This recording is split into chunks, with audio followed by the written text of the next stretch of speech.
Welcome to episode one, I think GSD 177, maybe. Um, Today I want to talk about B2B marketing ideas. Now, I have spent the last 5 days in this hotel, three of which for a conference. And this idea of marketing to businesses marketing businesses, you can think of it as coaching, consulting, it's all B2B. You have a business that's marketing to other businesses. Franchising, another one. You have a business who's marketing to who will be another business. There's lots of scenarios that B2B marketing plays, and one of the big things about B2B marketing is it can be challenging, but there are some very, very, very, very basic ground rules that people forget. And this stuff isn't rocket science. It's business 101. And that's the thing that I try to teach people or help explain to people.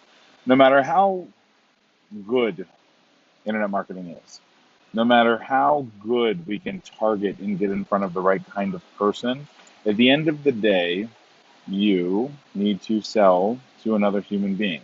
There is a transaction that needs to be made at some level, human to human. You know what I mean? So doesn't matter how good the tech is, doesn't matter how good the software is. Eventually, you have to convince another human being to open up their wallet, pull out their credit card, and give you money for whatever it is you provide. Now, when it comes B2B, that is true. You know what I mean? Like you're still doing business with another human being. So it's B to consumer, or like a B to C or direct to consumer models. You're working with an end consumer. From B2B, you're working with the business. And some of the things that we have been able to distill in the B2B space, and I'm just going to scroll through this because there's some good data here. But basically, so the first is mistake number one is not following up quickly and timely. Now, I literally just got off of a panel, and they were saying how all the marketing, marketing can bring customers to your doorstep. You can be you can be omnipresent, you can be in all the channels. Uh, and, but at the end of the day, you still have to pick up the phone. You still have to write the email. You still have to follow up. You still have to work on behalf of that sale. So where I have seen so many clients, so many of our clients fail over the years, it's not for lack of trying, but they are just not calling back. So a lead signs up on a lead form, and I tell them, like, as soon as you get that lead in your SMS, as soon as you get that lead in here, make sure you hit that button, you call them back, and you say, hey, how can I help? Call them back, because they just filled out 2 or 3 or 4 lead forms, and the first person to call them back is the first person in their ear. So that should have been you, and it can be you if you act on that lead urgently. But if you don't, it's not going to be you. You're never going to close the deal.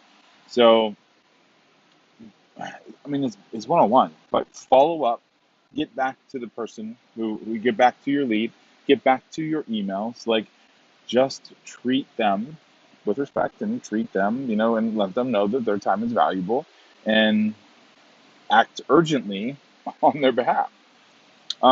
Mistake number two, communication lacking personalization. This is another one. So I obviously we set up nurture sequences and email automation sequences and all kinds of crazy stuff. All that stuff is designed to go out after somebody signs up for a lead magnet or a webinar or whatever. And we personalize it. We put their name in the email, but that doesn't personalize it.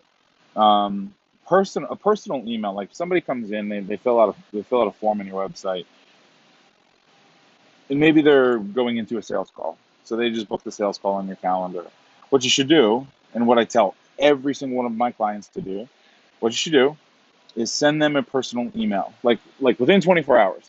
So look at the email, read it, figure out what they're doing next.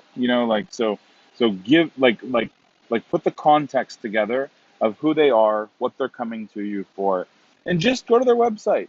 Just take an interest. Just jump on over to LinkedIn or the Facebook and see if they got kids, and see if what kind of business they own, or see what they do. And then real quick personal reply. Hey Bob, just thank you so much for booking a time to talk with me.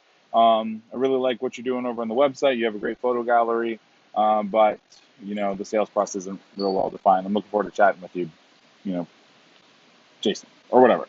You know, Super simple. But when they receive that email, they're like, wow, this person actually put 5 or 10 minutes into going to my website. They have an interest in me already, and I'm excited for the call that's about to happen. So um, yeah, clients, salespeople, always make sure that you have some level of personalization. Automation is great. Automation doesn't close deals though. You are going to be closing the deals. So mistake number 3, purposeless calls. Um, Anymore, I used to, like, early in my career, I was okay with wasting time on calls, 45 minutes, and you might have a new friend, you might have somebody who is gonna work with you in the future. Anymore, unless I'm really, I mean, anymore, it's for purposeless calls. Like, if a call doesn't seem like it's gonna go anywhere, I try really hard to just give value and shut it down. Um, as quickly as possible, so that way they're not wasting their time. I'm not wasting my time. If it's clear that there's nothing there, then, I'll just try to redirect in a way that makes sense for them. And then, they can go about their day. Mistake number 4, failing to focus on business. Um, this isn't from reporting and dashboards and everything, the metrics that run your business, and the metrics that influence your business, the leading and lagging measures, are really, really important from a B2B standpoint. So it's just making sure that you have those in mind. Let's see, not following up enough is another one. So just like following up quickly, one phone call back to that lead that just signed up on your lead form isn't going to cut it. 8 to 10 calls will cut it. They might pick up after 4, 5, 6, 7 calls. Any less than 7 calls to a lead who fills out a form, you're not following up enough. So, and of course, and that's just phone calls. I mean, they shouldn't ever leave your email list until they opt out. You should be following up with them, sending emails, 2, 3, 4 times a week, until they opt out, until they forcefully leave. But yes, you need to be following up often. Mistake number 6, you're not using a preferred channel of communication. So email is a big one, direct mail. Most everybody is email, phone. So this one is SMS has grown considerably. So even business SMS, like we have a lot more business conversations through SMS than we did through before. So it's something to make sure to add into your marketing, the SMS push stuff, and also making sure your sales guys have SMS activated so they can jump on calls. Uh, and then mistake number 7, just letting people hang around too long. So that's really that's the gist of it when it comes to B2B marketing. I wrote down a couple other things too. So a couple trailing notes, if you will. So number 1, simple is better.